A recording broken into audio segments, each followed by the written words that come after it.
ఎవరికి అభిప్రాయాలు ఉన్నా నేను చాలా సందర్భాల్లో టీఆర్ఎస్ పార్టీని సమర్థిస్తూ వస్తున్నాను. ఇది నిస్సందేహంగా నిజం. సరే, నా అభిప్రాయాలు నేను చెప్పాను, తెలంగాణ ప్రజా అభిప్రాయాలు కూడా అయ్యే. ఈ రోజు ఎలక్షన్ల ముందు కూడా నేను టీఆర్ఎస్ పార్టీ గెలవాలని కూడా కోరుకున్నాను. ఎందుకంటే తెలంగాణలో అదే మరి ఉన్న వాటిల్లో మెరుగైంది అనేది. కమ్యూనిస్ట్ పార్టీలు అధికారంలోకి రావు, సరే ఉన్న పరిస్థితిలో ఇదే మెరుగైంది దాని మీద నేను దాన్ని కోరుకున్నాను. పెనంలోంచి పొయ్యిలో పడ్డట్టు అవుద్ది. ఉన్న సమస్యలకి కూడా అదనంగా సమస్యలు వస్తాయి. సమస్యలు ఉన్నాయి, కేసీఆర్ ఉన్నప్పుడు లేవని నేను అంటల్లా, కానీ అదనంగా సమస్యలు తెచ్చుకోవద్దు, ఇలాగే పోదాం అనేది నా అభిప్రాయంగా ఆ రోజు కూడా చెప్పాను. ఈ రోజు కూడా చెబుతున్నాను. నేను కేసీఆర్ చుట్టూ, కేసీఆర్ దగ్గర సమస్యలు ఉంటే ఉండొచ్చు, కేసీఆర్ వల్ల, కేసీఆర్ చుట్టూ ఉన్న వాళ్ళ వల్ల ఉంటే ఉండొచ్చు, కానీ కేసీఆర్ చుట్టూ కుట్రలు ఈ రోజు చేస్తున్న వాళ్ళ వల్ల ఇంకా ఎక్కువ సమస్యలు ఉన్నాయి. నేను చెబుతున్నది అదే. చాలా మంది ఇప్పుడు ఆయన పెద్దలు టీఆర్ఎస్ నుంచి వచ్చినాయని చెప్పింది కరెక్టే, కాకపోతే ఆయన చెప్పడం చేత అట్లా ఇష్టానుసారం అట్లా కంటిన్యూస్ గా నాన్ స్టాప్ ఉపన్యాసం ఇస్తున్నా, దాన్ని ఎవరు వినరు. నేను ఒకటే చెబుతుంది ఇక్కడ ఏంటంటే, కేసీఆర్ గారి వల్ల ఉన్న సమస్యల కంటే కేసీఆర్ ని ఉండకుండా చేయాలి అంటే భౌతికంగా నేను అంటలా, ఆయన రాజకీయంగా పూర్వపక్షం చేసేసి సర్వనాశనం చేయాలి టీఆర్ఎస్ కోరుకునే వాళ్ళు ఎందుకు కోరుకుంటున్నారో ఒకసారి దయచేసి ఆలోచి. కేసీఆర్ చుట్టూ జరుగుతున్న కుట్రలు ఎవరైనా క్షుణ్ణంగా జాగ్రత్తగా నిష్పక్షపాతంగా, నేను ఆంధ్రావాణ్ణి, నేను చెప్తున్నా మళ్ళీ నేను ఆంధ్రావాణ్ణి, కానీ నిష్పక్షపాతంగా నిజాయితీగా ఆలోచిస్తే కేసీఆర్ తెలంగాణకు చేసిన ద్రోహం ఏంటంటే, ఏం ద్రోహం చేశాడు తెలంగాణ ప్రజలకి? ఆయనలో 1,00,000 లోపాలు ఉంటే ఉండొచ్చు, లేకపోతే చుట్టూ వాళ్ళలో లోపాలు ఉండొచ్చు. గత 10 సంవత్సరాల కాలంలో అంతకుముందు ఎప్పుడూ లేని విధంగా తెలంగాణ ముందుకెళ్ళింది అనేది మాత్రం నిజం. ఎవరైనా కాదంటే ఇక వాళ్ళ కర్మ, జనాలు చూశారు. అది అయితే ప్రజల నుంచి వస్తున్న ఒక ప్రశ్న, పాపారావు గారు, నీళ్లు నిధులు నియామకాలని వచ్చింది టీఆర్ఎస్ పార్టీ, ఓకే, నీళ్లు నియామకాలు నిధులు కూడా ఓకే, నియామకాలు ఎక్కడ? ఉద్యోగాలు ఏవి యువతకి? ఉద్యోగాలు దేశంలో లేవు సార్. నేను మొదటి నుంచి చెబుతుంది ఇదే. కేసీఆర్ కాదు, ఇంకా ఆయన బాబు వచ్చినా ఇవ్వలేడు ఉద్యోగాలు. ఇప్పుడు రేవంత్ రెడ్డి ఎన్ని ఇస్తున్నాడు ఉద్యోగాలు? ఎవరిస్తున్నారు? బీజేపీ ఇస్తుందా ఉద్యోగాలు? వీళ్ళందరికంటే కేసీఆర్ మెరుగ్గా ఇచ్చాడు ఉద్యోగాలు. నేను డేటా ఇస్తాను, నోట్లో ఉన్న డేటా నాకు సంబంధించినంత వరకు ఇవ్వగలను. దేశం మొత్తం మీద 1,00,000 మంది ఉద్యోగార్థులకి బీజేపీ ఇచ్చిన ఉద్యోగాలు ఎన్ని?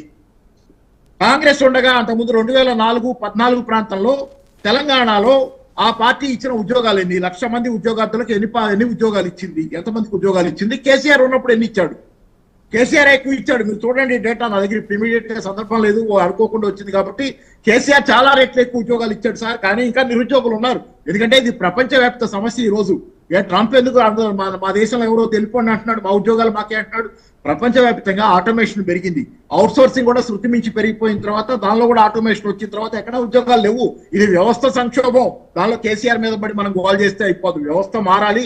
కేసీఆర్ ఒక్కడి వల్ల కాదు, అందరు జనాల్లో ఆలోచన రావాలి. అందుకని కేసీఆర్ ఎక్కువ ఉద్యోగాలు ఇచ్చాడు. కాంగ్రెస్ పార్టీ 2004-14 కంటే కౌశిక్ ఉన్నాడు కదా, వీలైతే డేటా చెప్పాలి. 2004-14 కేసీఆర్ కాంగ్రెస్ కంటే 2014-23-24 కేసీఆర్ ఎక్కువ ఉద్యోగాలు ఇచ్చాడు, చాలా రెట్లు ఎక్కువ ఉద్యోగాలు ఇచ్చాడు.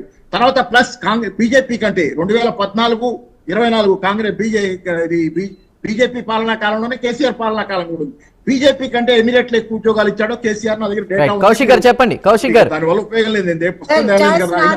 ఏంటంటే ఇవన్నీ వేస్ట్. మాట్లాడతాను ఇప్పుడు నీళ్లు నిధులు ఒకరి తర్వాత మాట్లాడదు. ఒక్క నిమిషం మేడం, సునీత గారు వస్తాను మీ దగ్గరికి వస్తా. ఇప్పుడు ఆయన ప్రశ్న, ఇప్పుడు మన పాపారావు గారు అన్నారు కేసీఆర్ గారి హయాంలోనే ఉద్యోగాలు వచ్చాయి, కావాలంటే డేటా చూసుకోండి అని. దానికి కౌశిక్ గారి సమాధానం కావాలి. సార్ ఇప్పుడు విషయం ఏంటంటే, కాంగ్రెస్ ప్రభుత్వం అధికారులకు వచ్చి 15 ఏళ్ళు అవుతుంది.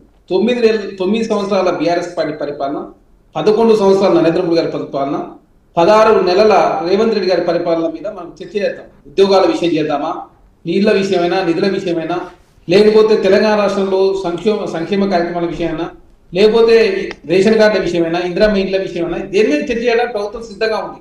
ప్రతిపక్ష నాయకుడు అసెంబ్లీ రాకుండా 13 పేపర్లు లీక్ అయినప్పుడు కేసీఆర్ గారు మౌనం వహించాడు. Group 1 జరగలేదు, Group 2 జరగలేదు.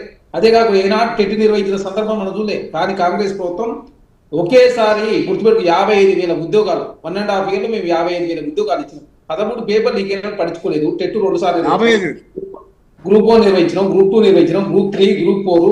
అదే కాకుండా 32,000 మంది టీచర్లకు ట్రాన్స్ఫర్ చేసినాం, 23,000 మంది టీచర్లకు ప్రమోషన్ ఇచ్చినాం, 11,000 టీచర్ ఉద్యోగాలు ఇచ్చాం, డిఎస్సీ నిర్వహించాం. కాంగ్రెస్ ప్రభుత్వం రైతు సంక్షేమానికి కోసం 55,000 కోట్ల రూపాయలు ఖర్చు పెట్టినాం.